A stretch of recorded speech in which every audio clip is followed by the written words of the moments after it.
Alright, today we're doing some belt surgery. This thing's old. She's beaten up. That's all the way through. We're gonna make a new one of these. And then we're gonna try and convert it to that patented SBD. So I'm gonna take this lever, move it all the way up here.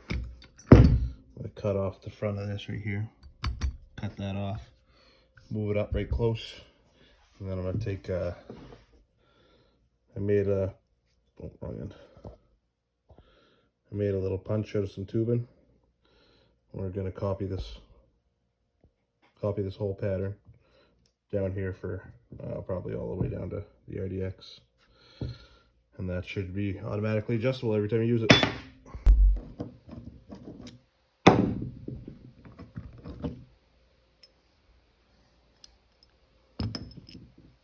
See, like I said, so old that bolt or screw actually busted through and broke the metal. So we're gonna make a new one of these.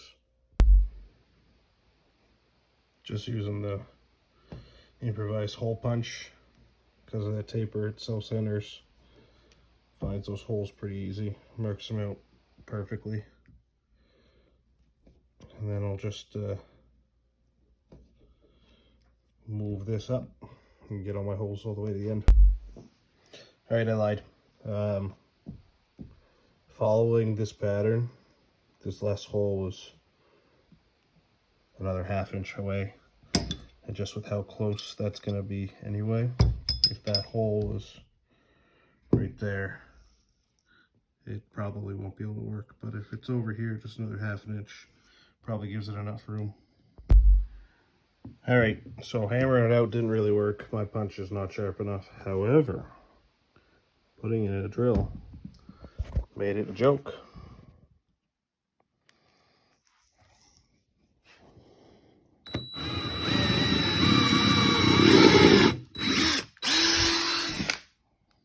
Ta-da.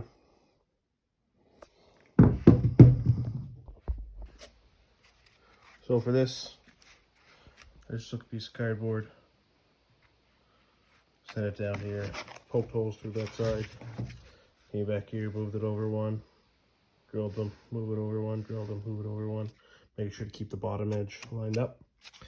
The only tip I will say is if you're gonna do what I did and you make 2 holes, because the front pegs they're not circular, they're hooked, so that has to fit in there. Start one and then do the other one, so you get that first cut, because it'll help keep your whatever you want to call this, your pipe drill. Yeah, anyways, it'll keep that lined up. So you'll see in this first one I didn't do that, so they weren't very straight. They kind of wandered and I had to like go back and chew through. But right here, these ones are, I mean, damn near perfect, really. So I started one, did this one, and I come back and just get the little nib.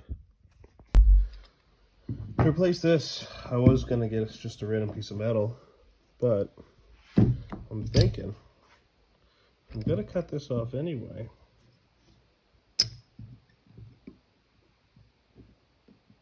Right? See what I'm saying? Don't know what this is.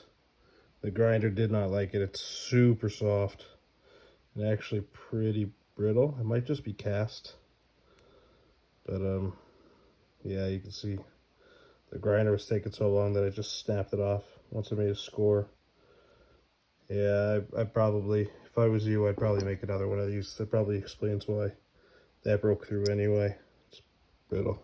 Yeah, looks exactly the same as that. So, just spot drilled those 2 holes. Oh, it was a little off. Anyways, gonna drill them out bigger. I already checked, just double checked to make sure they line up, which they do. I'm gonna drill them out bigger to the final size, which is 9/32.